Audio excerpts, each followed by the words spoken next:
Hey riders, and welcome back for another video. This video is going to be on whether you should be using bicep curls in your gym training. I'm going to go through a little bit of a demo with you. For those of you that are new to the channel, my name is Andrew Hammer. I've worked with hundreds of riders and racers from around the world to get them race ready and race fit. So, for me with my training, the way I approached my fitness work and my strength work was I tried to isolate sore areas. Okay, so for those of you that have watched all my videos, you've heard this one in a recent video, so I won't go into it too much, but I used to isolate sore areas. So I was like, okay, I'm riding the bike. Okay, I remember it being at Coolum Nationals. Might have been 2006 maybe, 2008, can't remember the year. Well, there one year, and there was this really rough section, okay, and the insides of my legs were getting really sore. So all in here, so this V, it's called a VMO, okay, and mine's quite developed compared to the average person. I do a bit of training, but it's also just genetic, so yours might not be that big, you might not be able to see it, but it's just this teardrop muscle on the inside here. So what happened with that muscle on the inside there is it would feel like it was blowing up. So I'd go through these really, really rough sections, and I just wouldn't be able to stand up, like it would just be burning, okay, agonizing level of burn. And so I'd start to sit down, go through these rougher sections, and be going slow, really. Okay, I knew I needed to be standing up. I was an A-grade rider. I was riding at the Nationals. I knew what I needed to be doing. I just wasn't doing it because these legs were holding me back. So what I started doing is doing these leg extensions. So I'd go to the gym, so the leg extension machines where you sit in the machine, okay, and you've got the little pad that goes underneath, and you put the pin and you extend your legs backwards and forwards, okay, and really work on your quads. Now, and I'll do like 3 sets of 10 and just try and go heavier every week.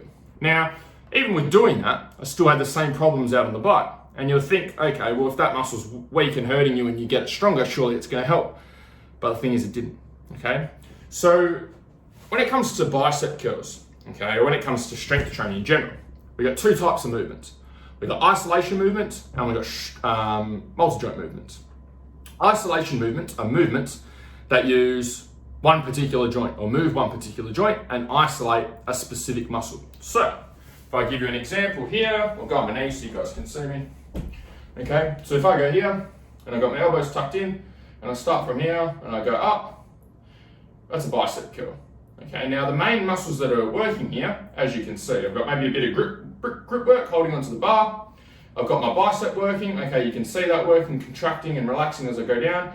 And also a bit of tricep work as well as I lower. Okay, you can see my tricep there is flexing, and then also my bicep.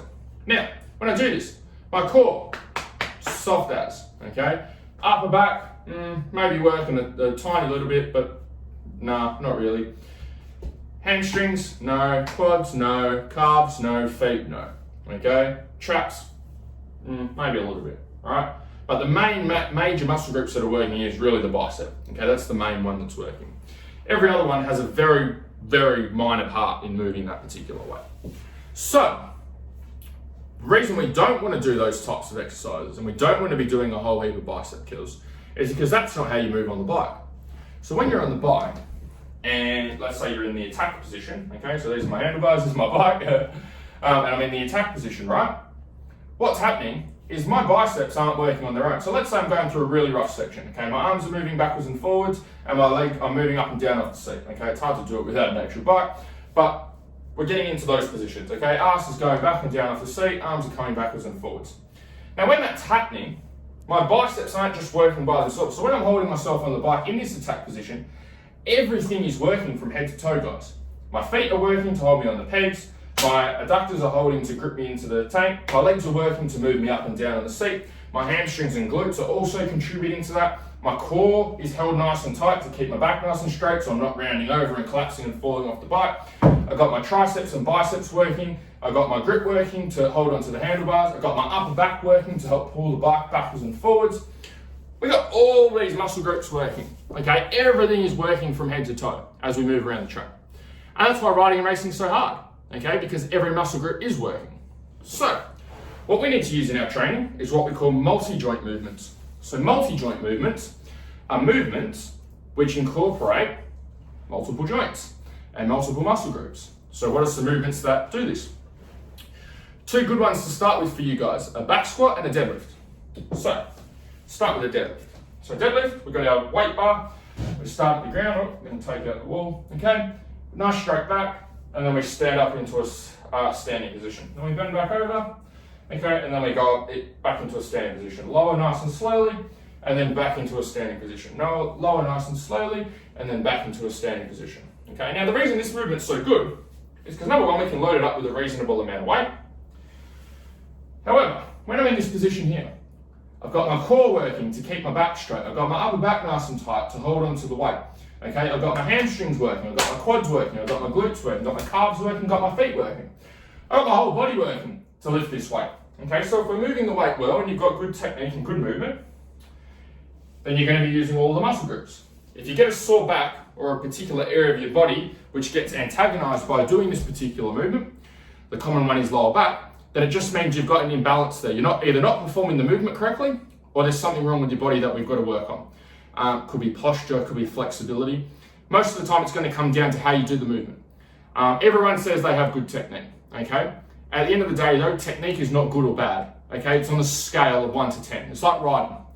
You're not just a good rider or a bad rider, okay? You've got shit riders all the way up to great riders, and then there's a sliding scale of levels on there. And that's the same with the deadlift. Next one is your back squat. So back squat, I'll just go down for you guys just for now, and then I'll show you the rest of the movement. So you've got your the bar on your back, okay? So we're going to be in a standing position, so you could use a squat rack for this. We've got your feet roughly, we've got your feet between hip and shoulder width. We've got the bar on your back, and then what we're going to do is we're going to push the hips back, and then we're going to bend at the knee, okay? And then we're going to go back up. So push back the hips, bend at the knee, and then go down. Up we come, push back the hips, bend at the knee, and down we go, and up we come. The reason this movement's so great is because, again, we're using so many muscle groups. So when I go down in this squat, okay, I've got my back working hard to keep the weight up, because if my upper back isn't working, then I'll just crash over like this. So I've got my core working to keep my back straight. I've got my quads working, my hamstrings working, my glutes working, my calves working, my feet working. We've got every muscle group in the body working together, exactly like it is when we're out on the bike. And so that's what we want to do. At the end of the day, we're not trying to bring our motocross bike or enduro bike or road racing bike into the gym with us. We're not trying to replicate our riding like that. What we're trying to do is we're trying to get as many muscle groups working together as possible and put them under a little bit of load, which increases the crossover between our riding and between our training. The training will never replace the riding. It supports the riding. It's the base for the riding. So, hopefully you found this video helpful.